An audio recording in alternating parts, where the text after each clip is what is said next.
Good morning. Welcome to TV PSS SK Nusantara.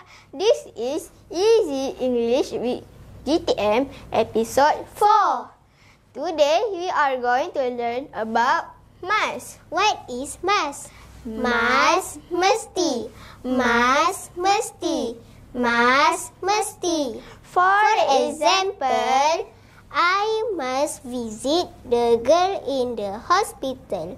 I must visit the girl in the hospital. Saya mesti melawat perempuan itu di hospital.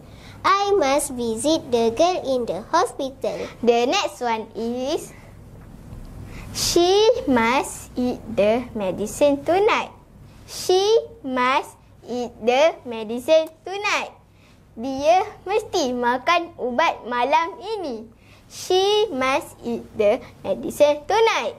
The next one is I must finish my homework every day.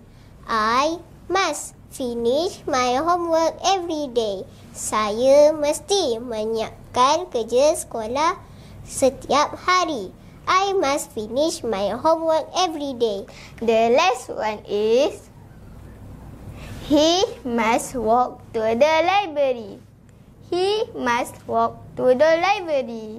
Dia mesti berjalan ke perpustakaan. He must walk to the library.